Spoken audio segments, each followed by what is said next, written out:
하나님의 말씀을 우리 보도록 하겠습니다. 하나님의 말씀은 오늘 사무엘상에서 봅니다. 14장을 보겠습니다. 오늘은 사무엘상 14장, 좀 길지만 우리 가정에서도 1절부터 15절에 있는 말씀까지를 읽도록 하겠습니다. 사무엘상 14장 1절부터 15절에 있는 말씀까지 좀 길지만 우리 함께 성경 읽는 마음으로 함께 읽습니다. 하루는 사울의 아들 요나단이 자기의 무기 든 소년에게 이르되 우리가 건너편 블레셋 사람의 부대로 건너가자 하고 그의 아버지에게는 아뢰지 아니하였더라. 사울이 기브와 변두리 미그론에 있는 석류나무 아래 머물렀고 함께한 백성은 600명 가량이며 아히야는 에봇을 입고 거기 있었으니 그는 이가봇의 형제 아이두베의 아들이요 비느하스의 손자요 실로에서 여호와의 제사장이 되었던 엘리의 증손이었더라. 백성은 요나단이 간 줄을 알지 못하니라. 요나단이 블레셋 사람들에게 건너가려 하는 어기 사이 이쪽에는 험한 바위가 있고 저쪽에도 험한 바위가 있는데 하나의 이름은 보세스요 하나의 이름은 세네라. 한 바위는 북쪽에 있어 믹마스 앞에 일어섰고 하나는 남쪽에서 게바 앞에 일어섰더라. 요나단이 자기 무기 든 소년에게 이르되 우리가 이 할례 받지 않은 자들에게 건너가자. 여호와께서 우리를 위하여 일하실까 하노라. 여호와여, 구원은 사람이 많고 적음에 달리지 아니하였느니라.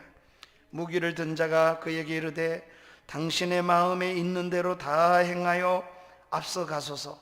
내가 당신과 마음을 같이하여 따르리이다. 요나단이 이르되 보라, 우리가 그 사람들에게로 건너가서 그들에게 보이리니 그들이 만일 우리에게 이르기를 우리가 너희에게로 가기를 기다리라 하면 우리는 우리가 있는 곳에 가만히 서서 그들에게로 올라가지 말 것이요 그들이 만일 말하기를 우리에게로 올라오라 하면 우리가 올라갈 것은 여호와께서 그들을 우리 손에 넘기셨음이니 이것이 우리에게 표징이 되리라 하고 둘이 다 블레셋 사람에게 보임에 블레셋 사람이 이르되 보라, 히브리 사람이 그들이 숨었던 구멍에서 나온다 하고 그 부대 사람들이 요나단과 그의 무기 든 자에게 이르되 우리에게로 올라오라. 너희에게 보여줄 것이 있느니라 한지라. 요나단이 자기의 무기 든 자에게 이르되 나를 따라 올라오라. 여호와께서 그들을 이스라엘 손에 넘기셨느니라 하고 요나단이 손발로 기어 올라갔고 그 무기 든 자도 따랐더라. 블레셋 사람들이 요나단 앞에서 엎드려지매 무기 든 자가 따라가며 죽였으니 요단과 그 무기를 든 자가 반나절 같이 땅 안에서 처음으로 쳐 죽인 자가 20명가량이라.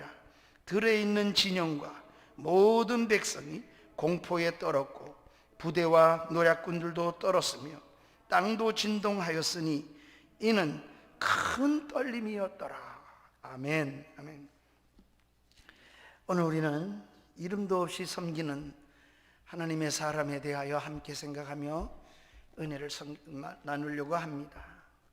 요나단과 함께 올라갔던 병기든 소년, 하나님 앞에 얼마나 믿음으로 그러한 일을 감당해내었는가. 블레셋이 이스라엘을 쳐들어 왔을 때에 블레셋 군대 앞에서의 이스라엘의 형편이 오늘 성경에 기록이 되어 있습니다. 그 백성들은 다 블레셋 앞에서 두려워서 떨었고 또 일부는 도망하였고 또 일부는 숨었을 뿐만 아니라 어찌할 수가 없는 상황에 처하게 되었습니다. 사울과 함께한 백성들은 얼마나 되었는가. 다 떠나가고 블레셋 앞에 서 있는 사울 왕과 이스라엘 백성의 숫자를 이야기하는데 오늘 2절에 보니까 이렇게 말합니다. 기브와 변들이 미그론에 있는 석류나무 아래 백성이 몇 명이라고요? 600명가량밖에는 남지 않았습니다. 수많은 블레셋 군사에 비추어 볼 때 블레셋은 얼마나 많은지 그 부대와 사람이 수없이 많은데 이스라엘은 다 숨고 도망가고 그리고 두려워 떠는데 그나마 남아있는 백성은 600명밖에는 남지 않았습니다. 그뿐이 아닙니다. 이들의 손에는 칼도 창도 없는 600명입니다. 오늘 읽을 말씀을 우리가 거기에 비추어서는 잘 표현이 안 됩니다. 좀 내려가서 우리가 13장 앞으로 좀 넘어갑시다. 13장 22절을 우리 함께 읽어보겠습니다. 시작. 싸우는 날에 사울과 요나단과 함께한 백성의 손에는 칼이나 창이 없고 오직 사울과 그의 아들 요나단에게만 있더라. 우리가 이미 살펴본 말씀이지만 13장의 말씀을 통해서 우리가 알 수 있는 것은 무기가 있는 사람은 오로지 두 사람밖에는 없어요. 600명이 있어도 아무 무기도 하나 가지고 있지 않았어요. 칼도 없고 창도 없어요. 그런데 블레셋이 수없이 밀려온 겁니다. 여러분 생각해 보세요. 칼과 창이 있어야 싸우죠. 무기는 누구만 가졌어요? 사울 왕이 가졌고 그의 아들 요나단만 무기를 가지고 있었습니다. 아무도 칼이나 창을 가지고 있지 못했습니다. 오로지 두 사람만 가지고 있는 그런 형편입니다. 여러분, 이런 난국에 왜 숨지 않겠습니까? 얼마나 두려웠겠습니까? 자, 오늘 본문 말씀은 이런 내용입니다. 이런 형편, 위기, 어려운 상황에 믿음의 사람이 하나 나타났어요. 그것은 사울마저도 두려워서 떨고 사울마저도 두려워 떨 뿐 아니라 하나님 앞에 먼저 제사 드리려고 하는 이런 제사장만이 할 수 있는 일을 자기 멋대로 할 만큼 그렇게 두려움 속에 있을 만큼 이 무게가, 두려움의 무게가 엄청 내리눌렀을 때입니다. 그런데 한 사람, 믿음의 사람이 오늘 본문에 나타납니다. 그는 사울의 아들 요나단입니다. 우리가 첫 번째 생각할 것은 사울의 아들 요나단을 좀 생각하며 은혜를 나누려고 합니다. 아버지와 달리 요나단은 믿음의 아들이었습니다. 아버지와 달리 그는 위기 때에 잘 믿음을 표현해내는 하나님의 사람이었습니다. 난세가 영웅을 만든다는 말이 있습니다. 이스라엘의 절대절명의 위기 앞에서 요나단이라는 믿음의 사람이 오늘 본문에 등장하는 것을 우리는 볼 수 있습니다. 요나단의 믿음이 아주 국가적으로 큰 위기 앞에 있을 때 드러났던 것입니다. 사랑하는 여러분, 믿음은 어느 때인가 좋은 때도 드러나지만 위기 때에 특별히 더 빛을 발할 때가 참 많습니다. 하나님은 그런 때에 사람을 드러내셔서 그때그때마다 적당한 사람을 보내시고 하나님이 하신다는 사실을 잘 나타내시고 또 사람을 그렇게 사용하심을 볼 수 있습니다.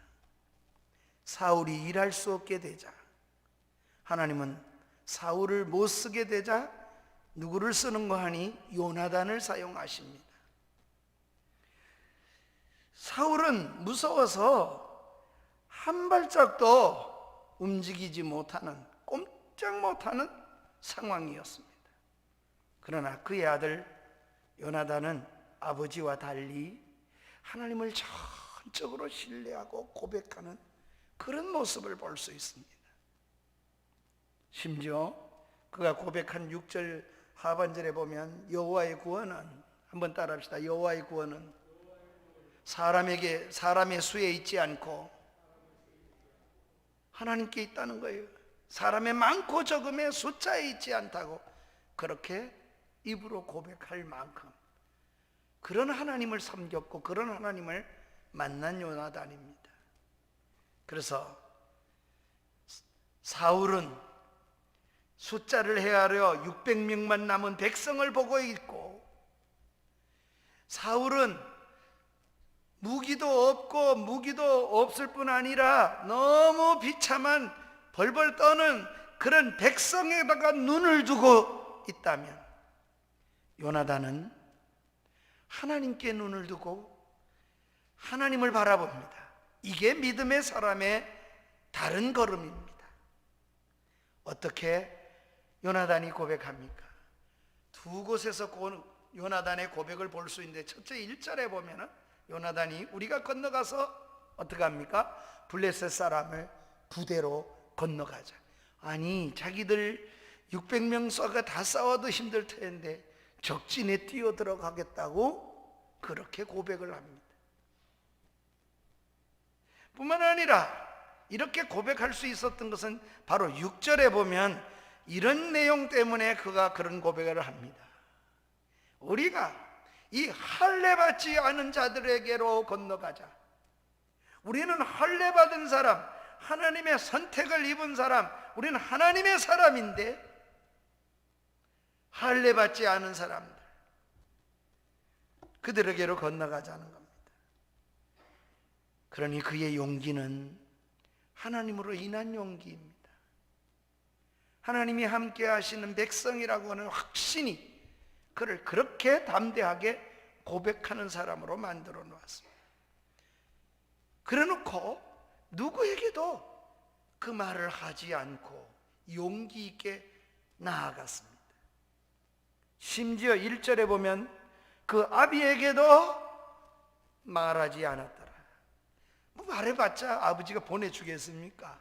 사울이 무서워서 벌벌 떨고 숨어서 나오지도 않는데. 백성들은 어떨까요? 3절에 보면 백성들마저도 요나단이 적진으로 건너간 줄을 아는 사람이 있었냐? 그렇게 성경이 말하는데 하나도 알지를 못했다. 그러니까 왕도 백성도 요나단이 어떻게 행동하는지를 아무도 몰랐습니다. 언제 그것을 압니까? 요나단이 적진에 뛰어 들어가서 적을 죽이고 치는 그 용맹 있게 싸울 때에 큰 소동이 일어나고 난 후에야 비로소 백성들이 놀래서 우리 중에 누가 갔나? 그래서 확인해 보니까 요나단이 안 보이고 요나단의 몸종과 같이 병기를 들고 있던 자가 안 보인다는 것을 알게 됩니다. 그런데도 불구하고 이스라엘은 17절에 보면 이렇게 말씀합니다. 사울이 자기와 함께한 백성들이 이르되 우리에게서 누가 나갔는지 점호하여 보라. 그리고 없어진 줄을 그때서야 확인하게 됩니다. 사랑하는 여러분, 그만큼 아무도 알지 못하는 때에 요나단과 병기든 자만이 믿음의 고백으로 나아갔습니다. 요나단은 사울의 아들입니다. 아버지는 비록 그렇게 해도 그 집안에 요나단은 정말 믿음의 귀한 사람으로, 우리가 참 아버지 믿음을 위협받는다 이런 말도 하는데 그렇지 않을 수도 있어요. 사무엘의 아들들이 사무엘을 이어받지 못한 것처럼 불신의 그런 행동을 하는 사울의 모습과는 그의 아들 요나단은 아주 믿음의 사람으로 살아가는 걸 보면 믿음은 모든 자의 것이 아니에요. 또 믿음은 이렇게 물려받는 것도 아닌 것이 틀림없습니다. 믿음은 하나님이 각자에게 주신 분량인 것 같습니다. 이런 요나단의 신앙을 우리가 좀 더 깊이 들여다보면 두 번째 우리가 살펴보는 것은 요나단의 삶, 살아있는 그의 믿음의 분명한 자세가 있음을 볼 수 있습니다. 요나단은 어떤 믿음의 자세와 어떤 믿음을 소유한 사람입니까? 요나단의 고백 속에 있습니다. 요나단이 뭐라 그럽니까? 할례 없는 자의 부대로 건너가자. 할례 없는 자, 6절에 우리 다 같이 한번 6절 읽겠습니다. 시작. 요나단이 자기의 무기를 든 소년에게 이르되 우리가 이 할례 받지 못한 자에게로 건너가자. 여호와께서 우리를 위하여 일하실까 하노라. 여호와의 구원은 사람이 많고 적음에 달리지 아니하였느니라. 할례 받지 않은 백성에게로 받지 않은 자에게 건너가자. 싸우러 건너가면서 그가 쏟아놓은 말이 무엇입니까? 하나님은 숫자에 능한 데 있는 것이 아니라는 거예요. 사람이 많고 적음 때문에 하나님이 일하시는 것이 아니라 그렇게 말합니다. 이것이 요나단이 가지고 있는 하나님에 대한 절대 신뢰고 고백입니다. 사랑하는 여러분, 사람은 고백만큼 살게 돼요. 하나님을 만난 만큼 또 고백하게 됩니다. 베드로를 보세요. 주님을 만나자마자 그는 죄인임을 고백하잖아요. 능력을 경험한 후에는 그는 엎드리잖아요. 선생님이라고 고백했던 말이 그는 주님이라고 고백하잖아요. 예수님을 3년 동안 따라다니며 그 주님을 만난 베드로는 주는 그리스도시요 살아계신 하나님이라고 고백하지 않습니까? 예수님이 다시 찾아오셔서 회복시켜 주실 때 네가 나를 사랑하느냐 할 때 베드로는 묻는 앞에 내가 주를 사랑하나이다 그래 고백하죠. 여러분, 이 고백하고 하나님을 깊이 아는 거하고는 무관하지 않아요. 하나님을 만난 만큼 믿게 되고 아는 만큼 고백할 수밖에 없어요. 그런데 고백이 있을 때마다 하나님은 그의 앞길을 열어줘요. 베드로의 앞길도 고백이 있을 때마다 사람 낚는 어부가 될 거다. 죄인 고백했을 때, 신앙 고백했을 때 내가 천국 열쇠를 내게 주노니 주여 내가 사랑하는 줄 주님이 아시나이다. 사랑 고백을 주님 앞에 내려놓을 때 베드로에게는 우리 주님이 내 양을 먹이라 내 양을 치라. 그의 사명이 분명해지고 그의 가야 할 길이 뚜렷해지고 분명해지는 하나님이 그를 참으로 길을 여시는 것을 볼 수 있습니다. 오늘 우리도 신앙생활에 주님 앞에 주를 만난 때마다 이런 고백과 함께 우리의 비전과 길이 열리는 역사가 있기를 주의 이름으로 축원합니다. 그런 은혜가 우리 삶 속에서 나타난다면 얼마나 복되겠습니까? 할례 없는 저 부대로 건너가자. 자기 병기든 소년에게 그렇게 말을 하자. 그래 한 번만 이렇게 말한 게 아닌 6절에 그렇게 말하면서도 우리 건너가자. 그러면서 그의 하는 말이 하나님은 숫자에 달려있지 않다는 겁니다. 여호와의 구원은 사람의 많고 적음에 달려있지 않다고 고백을 하는 하나님이 어떤 하나님이신가를 지금 아버지도 무서워서 숫자를 헤아렸는데 600명밖에 없는 병사, 그것도 병사는 백성만 남았는데 다 도망가고 남은 건 600명밖에 안 남았는데 그 숫자 헤아리고 나오지도 못하고 숨어있는, 나중에 우리가 읽으면서 봤죠? 이스라엘이 두더지처럼 숨어있다가 두 사람이 나왔다 그러잖아요. 감히 나서지도 못할 그때 그런 용기가 어디서 나왔을까요? 그런 담대함이 어디서 나왔을까요? 요나단은 하나님 앞에 분명한 신앙적 자세가 있었습니다. 나는 하나님의 백성이고 블레셋은 아무리 숫자가 많더라도, 그리고 인정해요. 강하다는 것도 강하다 할지라도, 그러나 그 백성은 할례 없는 언약이 없는 백성이고 나는 하나님의 백성이라는 확실한 고백이 있습니다. 이 세상의 문제가 아무리 크더라도 그것은 아무것도 아니라는 자세를 늘 갖고 살아야 합니다. 세상 사람은 그걸 호언직이라 그러는데 그런 소위 허풍 떠는 호언직이 말고 우리 속 사람이 단단하고 견고해서 나오는 하나님으로 인하여 고백이 쏟아지는 그런 호언지기의 자세가 신앙인에게는 분명히 있어야 합니다. 세상 앞에 무서워 떨지 않도록 하나님 나를 붙잡아 주시옵소서. 그렇게 서려고 하나님의 은혜를 구해야 합니다. 비록 일본 경찰이 무서워서 장롱 속에 들어가 있던 주기철 목사님이지만 하나님의 은혜가 임하는 주기철 목사님은 모판위도 걸어가고, 그리고 인두로 지짐도 당하고, 주님 말씀 하나 지키려고 순교의 자리까지 나아갈 수 있었지 않습니까? 이렇게 하나님을 바라보는 자세가 분명해야 합니다. 왜요? 따라서 하나님이 우리를 위하여 일하실까 하노라.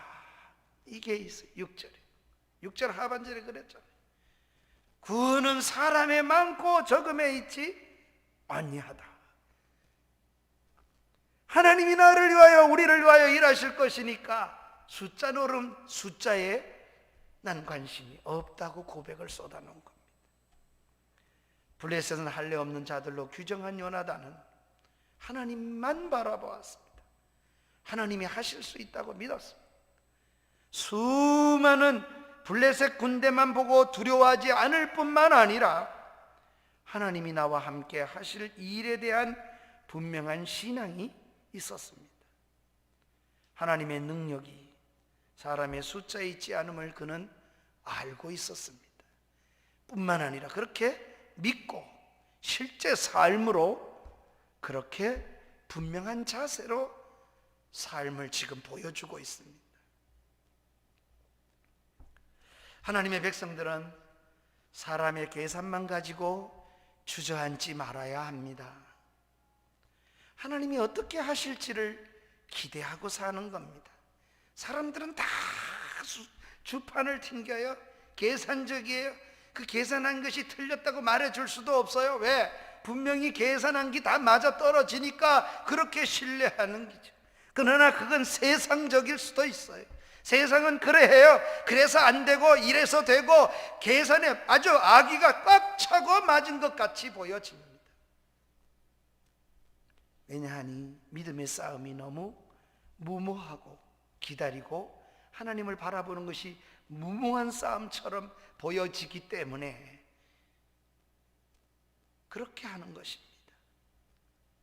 그래서 이 길 기대를 할 수 없게 만드는 거예요. 그래가지고는 안 된다, 저래가지고 되나 봐라, 이런 생각이 그를 사로잡고 있기 때문에 그렇습니다. 그러나 한번 따라합시다. 믿음은 믿음으로 이기는 것이다. 아멘. 그렇게 할 때 이렇게 우리는 고백할 수가 있어요. 사람이 한 게 아니고 하나님이 하셨노라고, 하나님의 손길이 한 거라고, 하나님의 기적이라고 우리 그렇게 고백을 할 수가 있게 되는 거죠. 하나님이 하셨으니까. 주님이 십자가를 향하여 걸어가는 길은 무모한 일입니다. 그러기에 베드로도 이렇게 고백하잖아요. 주님 십자가를 지는 일은 결코 그런 일은 있을 수가 없을 겁니다. 그때 우리 주님은 이렇게 베드로에게 사탄아 물러가라, 너는 나를 넘어지게 하는 자라고 책망하십니다.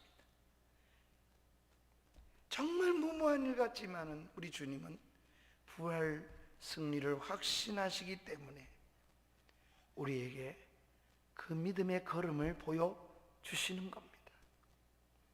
정말 하나님은 주님을 죽은 자 가운데서 그 가운데서 살리십니다. 그리고 최후의 승리를 선포하신 주신 거예요. 요나단은 분명히 가면 죽습니다. 죽는데 살았습니다. 죽을 것 같은데 삽니다. 오히려 큰 승리를 거두었습니다. 더욱이 자기만 사는 것이 아니에요. 이런 하나님의 은혜에 사는 길은 자기만 사는 길이 아니라 이스라엘 전체가 다 사는 길이 되도록 만들어 놓습니다. 이게 믿음의 길입니다. 요나단은 이런 믿음의 길을 선택했고 그 믿음의 걸음을 걸었습니다. 우리도 오늘 우리에게 주어진 모든 삶 속에서 하루하루를 이런 믿음의 용기와 우리의 걸음이 되어지기를 주의 이름으로 축원합니다. 너무 계산적일 때마다 주여, 내가 사람은 안 그런 사람이 아무도 없어요. 다 계산적이지요. 그때마다 너무 내가 믿음 없이 계산적으로만 서 있습니다. 나를 불쌍히 여겨주세요. 계산보다 뛰어넘는 하나님의 은혜를 경험하고 살 수 있게, 의지하고 살 수 있도록 나를 붙잡아 주세요. 그래서 기도하는 겁니다. 또 그 기도를 하나님이 받으시고 은혜를 주실 줄로 믿습니다. 요나단은 훌륭한 믿음의 사람입니다. 얼마나 복됩니까? 그런데 이러한 믿음의 사람에게는 하나님이 또 사람을 붙여주시는 것 같아요. 우리가 또 한 사람을 세 번째로 생각해 볼 사람이 있습니다. 또 하나의 믿음의 사람. 그의 이름이 무엇입니까? 오늘 본문이 보여주는 우리가 제목으로 삼은 사람입니다. 이 사람의 이름이 무엇입니까? 물으면 성경이 아무 대답을 하지 않습니다. 기록이 되어 있습니다. 이렇게 기록되어 있습니다. 한번 따라합시다. 병기든 소년. 뭐라고요? 병기든 소년이요. 이 소년의 이름이 무엇인지 성경은 내내 안 밝혀요. 요나단이 영광을 누리고 큰 자가 되었더라. 요나단이 백성 앞에서 큰 자가 되었더라. 그때도 이 병기든 소년은 그냥 병기든 소년이 드러나지도 않고 이름이 성경에 기록되어 있지 않습니다. 요나단은 훌륭한 믿음의 사람입니다. 그러나 그 곁에 이름도 밝혀지지 않는 아주 훌륭한 믿음의 본받을 사람이 등장합니다. 바로 요나단의 병기를 들고 있는 소년이라고 했습니다. 그런데 그도 믿음의 사람입니다. 우리가 먼저 그의 병기든 자의 고백을 한번 생각하고 본문에서 살펴보십시다. 그의 고백이 7절에 나옵니다. 7절 우리 다 같이 읽겠습니다. 무기든 자가 그에게 이르되 당신의 마음에 있는 대로 다 행하여 앞서가소서. 내가 당신과 마음을 같이하여 따르리이다. 내가 당신과 마음을 같이하여 따르겠습니다. 내 앞에 행하여 가소서. 다 행하여 앞서가소서. 내가 당신과 마음을 같이하여 따르겠습니다. 이렇게 고백해요. 지금 요나단이 가는 길은 죽음의 길입니다. 이런 무모한 지금 600명 가지고도 안 되는 이런 적진을 향하여 지금 성경에 보면 양쪽에 그 절벽 사이를 타고 돌을 타고 올라가서 적진으로 가는 겁니다. 살아올 보장이 없습니다. 시작점이 그런 얘기입니다. 그럼에도 그는 요나단을 따를 것을 고백합니다. 그리고 그는 죽지 않습니다. 승리의 주역이 되는 은혜를 입습니다. 요나단에게 얼마나 힘이 되고 요나단의 결단에 큰 용기를 부여한 사람이 바로 이 병기든 소년이었습니다.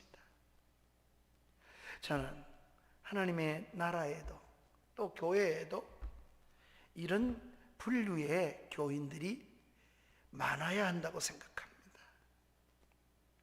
예수님 주변에 이름도 없는 여인들이 수종들더라. 성경에는 이름 없이 수종든 분에 대한 이야기가 수없이 있습니다. 물론 이름으로 나타난 사람들이 있는가 하면 이름을 거명도 되지 않는 수많은 섬김이 있습니다. 우리 교회도 이렇게 되어지는 속에는 하나님 앞에 모르긴 몰라도 많은 눈물이 여기에 있을 겁니다. 하나님 나라를 위해 이런 일꾼이 필요합니다. 이름도 나오지 않습니다. 누구인지 후대도 기억해 주지도 않습니다. 그냥 그는 병기든 소년일 뿐입니다. 그러나 아주 하나님 보시기에 충실한 사람이고, 그러나 하나님에게는 기억되는 이름이고, 그러나 그 하나님에게는 성경에 기록해 놓을 만큼 아주 귀중한 헌신의 사람입니다. 우리는 이런 하늘나라에 가면 이런 하나님의 사람들을 많이 만나게 될 겁니다. 어쩌면 목양 속에도 뒤돌아보니까 걸어올 때 앞서가느라고 이렇게 먼저 간다고 생각을 많이 해본 적도 젊은 날에 있습니다. 그러나 어느 날 뒤를 돌아보니 아닙니다. 이름 없이 섬겨준 집사님, 이름 없이 섬겨준 권사님, 눈물이 있고 그것이 그 열매를 가져오도록 만들었다는 것을 고백하지 않을 수가 없습니다. 하나님은 그런 사람을 통하여 일을 이루셨구나.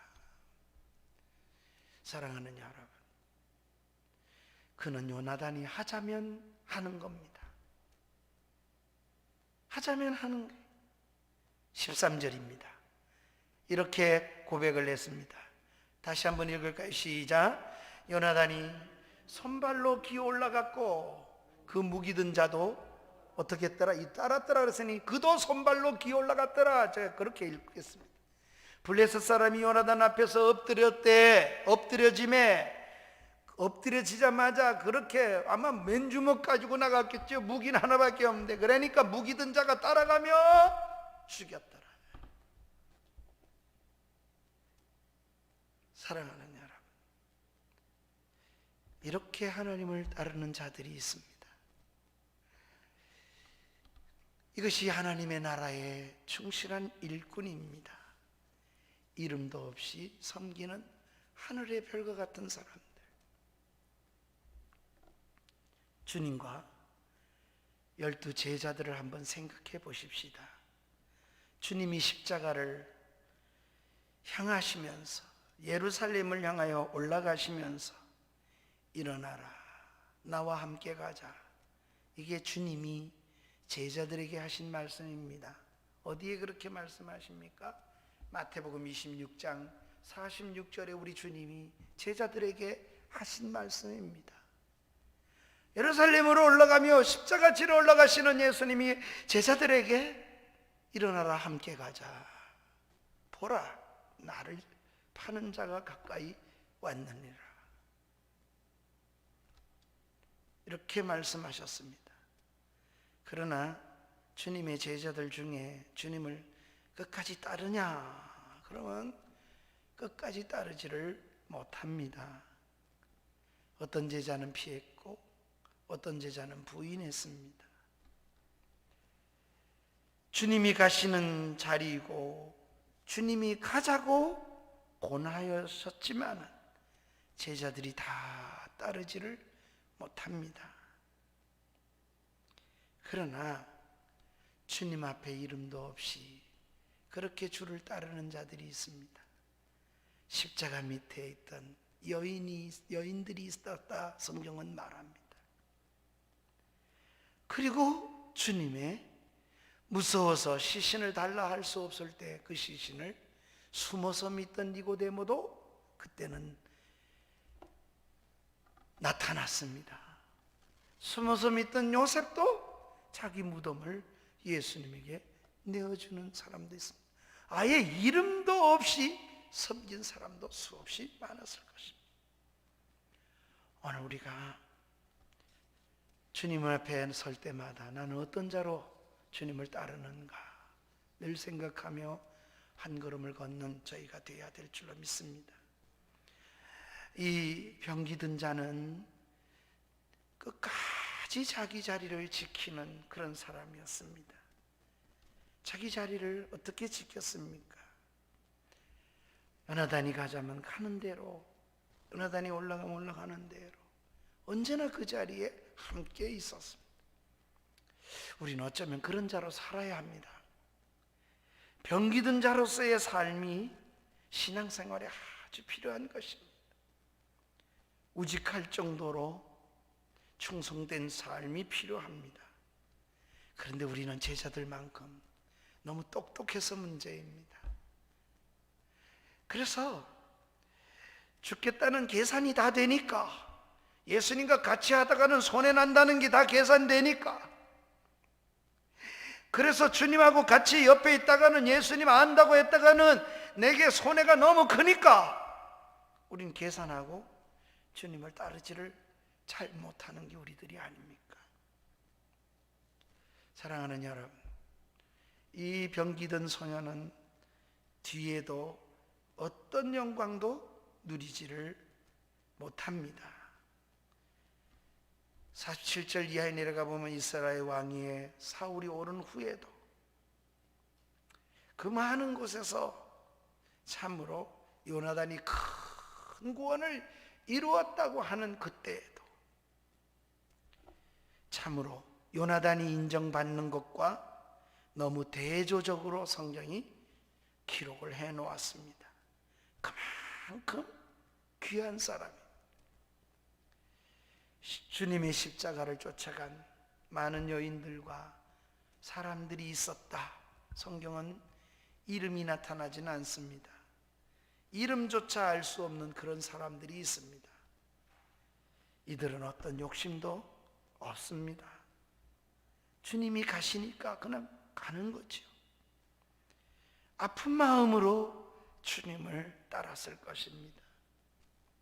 오히려 유명한 사람이 뒤로 처지고 자신의 욕망의 다른 길로 주저앉아 버릴 때 그들은 주저앉지 않는 사람으로 사는 이름 없는 섬김의 사람.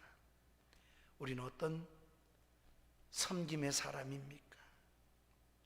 주님이 가신다면 우리도 쫓아갈 수 있는 그런 걸음의 신앙의 사람으로 살아갈 수 있기를 하나님 앞에 간구하십시다. 그 길을 갑시다. 그 길이 참으로 이름이 없더라도 그렇게 걸으십시다. 손해볼 것 같아도 그 길이 사는 길이기 때문에 그렇습니다. 손해와 고난의 영광의 그 아픔 속에서 오히려 중요한 길을 걸어갔던, 그리고 그렇게 남겨진 병기든 소년처럼 우리도 믿음의 한 발자국을 그렇게 떼는 은혜가 있기를 간절히 바랍니다. 우리 말씀을 생각하면서 찬양을 드리겠습니다. 환난과 핍박 중에도 성도는 믿음 지켰네. 우리 336장 찬양을 우리 드리겠습니다.